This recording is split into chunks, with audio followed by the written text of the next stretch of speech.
Bill Belichick and Tom Brady have won 30 playoff games together, most by a tandem in NFL history. Which tandem ranks second? First of all, 30 is just an ungodly number. I'm going to say Peyton Manning and Tony Dungy. And that's incorrect, but you actually had the right answer in the commercial break. It's Chuck Noll and Terry Bradshaw. Listen, not a bad guess. He was so close, Greeny, and yet so far. Sorry, story of my life. Oh, well. It's actually not that close. Those two are very far away. It was a terrible guess. But that does bring us to the conversation about Tom Brady, whose future continues to be the topic of discussion this week. And over the weekend, Brady told Westwood One that he is, quote, open-minded about playing elsewhere next season. He's also generated buzz when he was photographed talking to Raiders owner Mark Davis this past Saturday at UFC 246 in Vegas. The legend, Joe Namath, who finished his career with the Rams and not the Jets, can't see Brady doing the same thing with the Pats. Here's what Joe said. He said, it's almost beyond my belief that he would go to another team under any circumstances. I can't imagine that separation. Moving out of the New England area that he's been so accustomed to and his family, it's a hard thing to do. I don't think he'll ever leave that totally behind. I really don't. So Namath, as you know, is my favorite player ever, and he and I see this alike, but we seem to be the only ones left who believe that Brady is going to wind up in New England. So I wanted to get RJ into this part of the conversation as well, because people have referred to Tom Brady going to L.A., the Chargers, which feels like a possibility. Swagger, you've brought it up repeatedly, as sort of pulling a LeBron. As at this late stage of your career, going out to Hollywood, there's a show-busy feel to both Brady and his wife, Gisele Bündchen. To go out there, he's got the TB12 piece of this. So you know LeBron so well. Going to Los Angeles, how much of that was about going to L.A., and how much of it was the basketball situation? Well, for LeBron, I think it was both. I think his legacy is not cemented where he wanted to be yet. And I think him moving to L.A., the ability to attract free agents there, gives him an opportunity to continue his legacy. In my opinion, and you guys are the experts, Tom Brady's legacy is set. I think if he wants to keep playing football, it's about the quality of life and where he wants to play football moving forward and ending his career. Because here's the deal. I understand the comparison. But going to L.A. and playing for the Lakers is vastly different from going to L.A. and playing for the Chargers. So the prestige piece of it is not there. I understand the Chargers wanting Tom Brady. I'm still struggling with your idea that Brady should want the Chargers. Gee, there are very, very few players that can move the needle, right? Like, we have these conversations, and we know who they are in sports. Tom Brady is a needle mover. Yeah. It doesn't matter if he goes to Cincinnati, people going to come to the game. My only thing about, I'm going to go back to what Rich said. To me, this is about quality of life and change. I never saw Peyton Manning going to Denver. Never saw him leaving. Never saw Brett Favre go and play for the Vikings. Right. Like, this is not one of those situations where we've never seen guys that we never pictured out of a uniform go and play somewhere else. That's just where we are in the league. And for me, the telltale sign is the fact that Tom Brady himself has not come out and said, I want to remain in New England. That is the easiest thing in the world to do to me. Can I pose something different? Please. And here's another one for you, RJ. I think that Brady is pulling a LeBron in an entirely different way.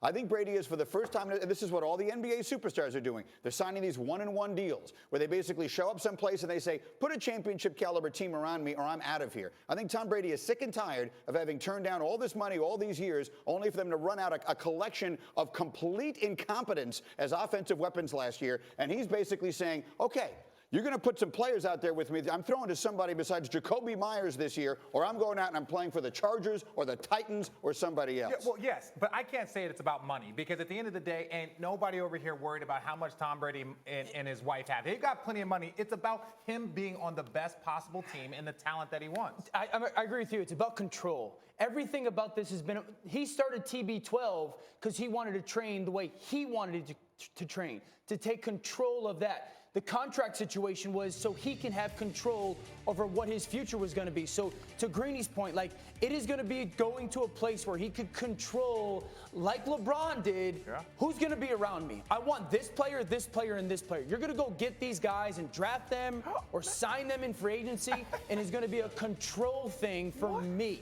I think it's about, being one-on-one. Like, when he opened up to us and showed us time versus time, that was him trying to open up so he can sell his TB12 method so that he can make that transition to what he wants to do post-career. I think it's all about moving out to the West Coast, selling it to the actresses, the actors, and also being able to have quality of life like we both talked about, but also to play on a team that's already have a loaded roster. You think about the weapons that he can have out there, thinking about, Hunter Henry, you think about Keenan Allen, you think Austin about Eckler. Mike Williams, Guys, you but think his about a quality great of life defense is on gonna be both good sides. anywhere. Wait a second. Wait a second. First of all, Tell us. I want to go back to something y'all said.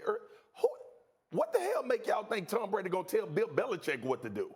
That's what he's saying. He's leaving because he like wants to that control. Yeah. Belichick ain't giving him no control. That's why he's leaving. No, my point. my point.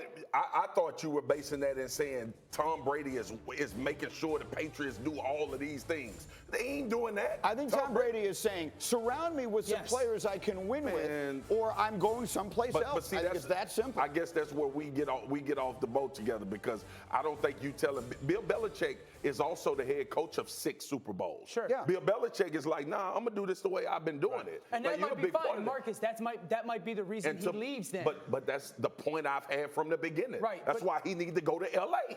So he can do what he wants to do. To be clear, you can move to Los Angeles, you can move your family to Los Angeles, you can set up a great life for yourself in Los Angeles without playing professional football. If he still wants to play, why would he not go play where he right down the street from where he playing at? So of all the places that he could go and have a trains chance to during win a off-season. championship next year, do you believe the Chargers are the best shot? I think he would elevate them to a I think I do. possibility. Okay, well, fair enough. Great defense, great weapons. Of all the things, that's the one that would make the most sense to me. Yes. Come on, listen, you don't want to see me angry. Okay.